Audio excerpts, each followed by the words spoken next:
Hello traders, good morning. आज है 19 फरवरी 2025। तो स्वागत है आपका हमारे यूट्यूब चैनल लक्ष्मी कैपिटल पे।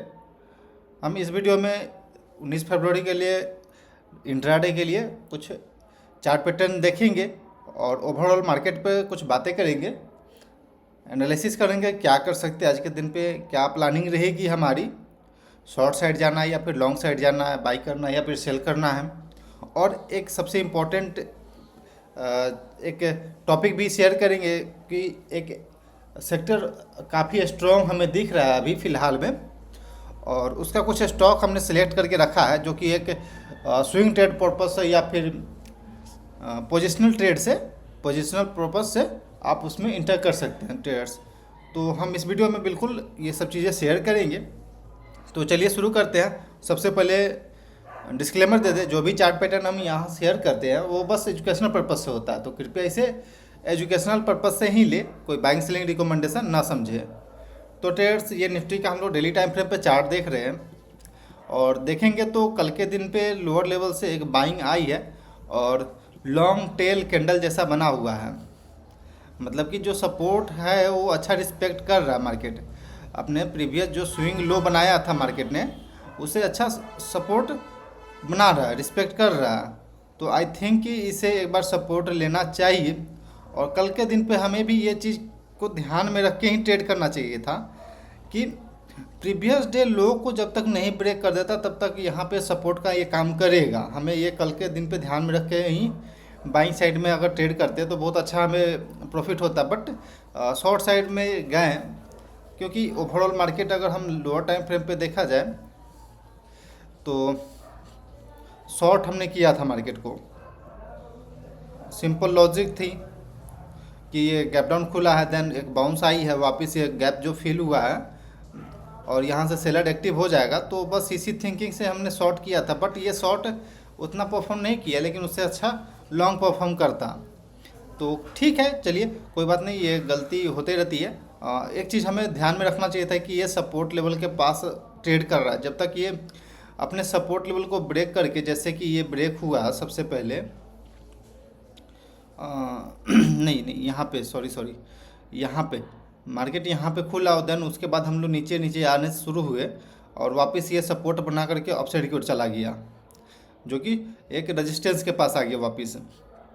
तो हमें यहाँ पे समझना चाहिए था कि यहाँ पे जब तक ये प्रीवियस लो को नीचे नहीं ब्रेक करके ट्रेड करता है तब तक हमें शॉर्ट साइड नहीं जाना है, क्योंकि एक स्ट्रॉन्ग सपोर्ट का काम कर सकता है। क्योंकि यहीं से बाइंग जनरेट हुआ था एक बार, तो बायर इतना जल्दी या फिर जो भी नीचे का कॉल सेलर होंगे वो इतना जल्दी हार नहीं मानेंगे, मार्केट को एक बार डोमिनेट करके ऊपर ले जाने की कोशिश करेंगे।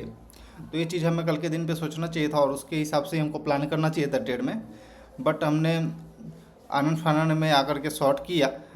ये जो गिरता हुआ कैंडल देख करके हमने शॉर्ट में प्लान किया। आई थिंक कि ये ब्रेकडाउन देगा और नीचे चल जाएगा, न्यू लो बना देगा, इस तरह का थिंकिंग था मेरा, लेकिन ऐसा हुआ नहीं।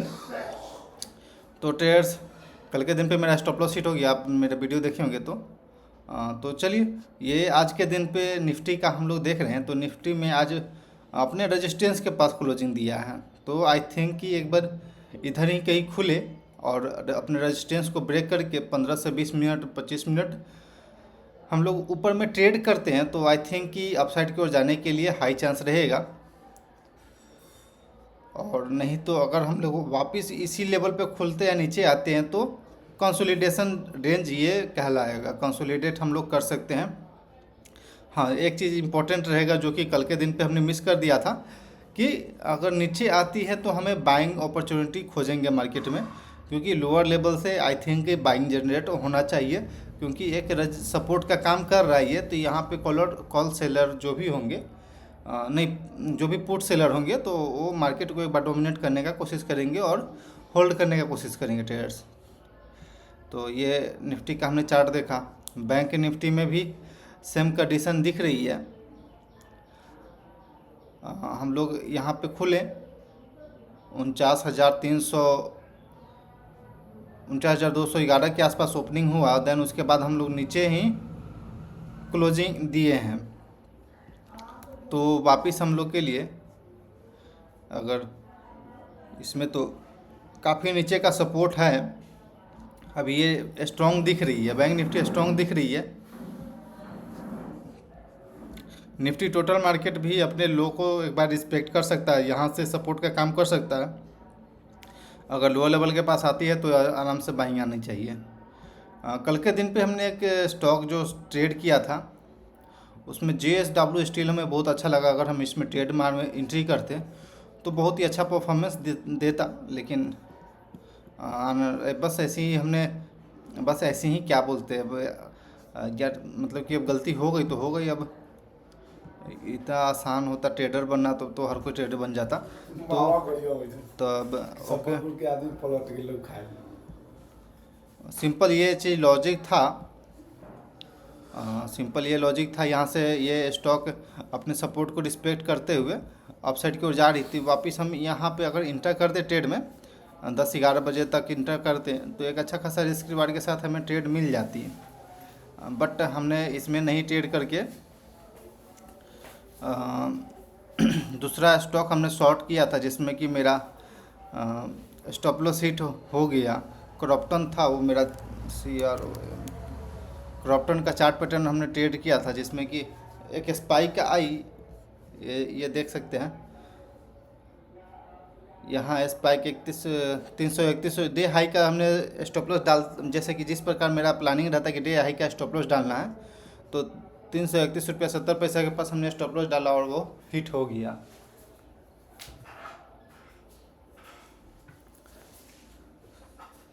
तो इस प्रकार से मेरा, वैसे कोल इंडिया भी था मेरे पास। अगर इधर प्लानिंग तो सिंपल था कोल इंडिया पे भी कि इधर कहीं इंटर करना है, देन ऊपर क्वांटिटी ऐड करना है, वापस इधर टारगेट हिट हो जाती, लेकिन चलिए कोई बात नहीं, अब हिट हो गई तो हो गई। अब सीखना इम्पोर्टेंट है, तो फिर अब ये स्टॉप लॉस से क्या डरना, बस इसी थिंकिंग से चलिए आगे। आज के लिए जो कुछ ज़्यादा स्टॉक तो हम नहीं सिलेक्ट कर पाए हैं। बस ये रेमको सीमेंट है मेरे पास,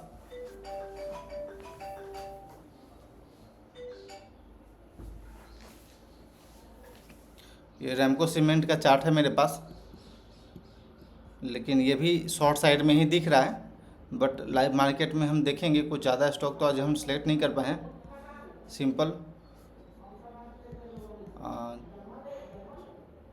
ये सिंपल चार्ट पैटर्न इसमें बन रहा है रेमको सीमेंट में।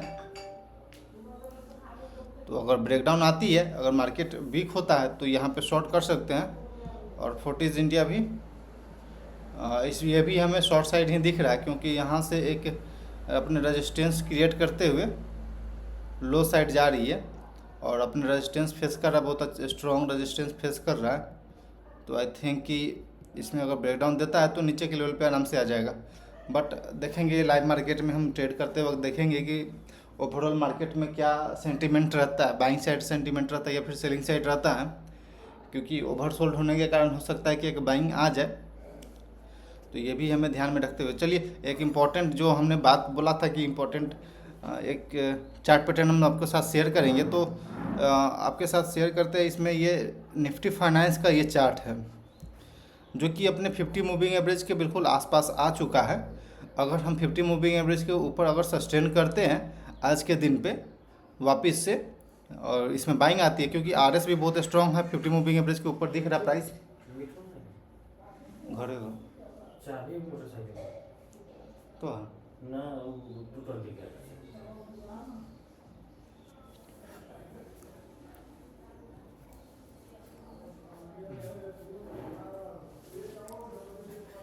तो अगर वापस ये स्ट्रॉन्ग होता है तो आई थिंक कि इसमें एक कुछ हमने स्टॉक भी सिलेक्ट कर रखा है जो कि स्ट्रॉन्ग दिख रही है। ये SBI कार्ड जो कि हमने मिस कर दिया, बहुत ही अच्छा लेवल पे हमने इधर कहीं इंटर किया था और आज बहुत ही अच्छा मूवमेंट दे चुका है। लगभग ये बताया है तो कितना मूवमेंट हो चुका है इसमें, 13 से 14% तक का मूवमेंट हो चुका है। बहुत अच्छा क्वांटिटी, मेरे पास 30 क्वांटिटी था इसका, लेकिन हम पता नहीं यार क्या गलती कर दी है, पता नहीं हमसे एग्जिट कैसे हो गया ये।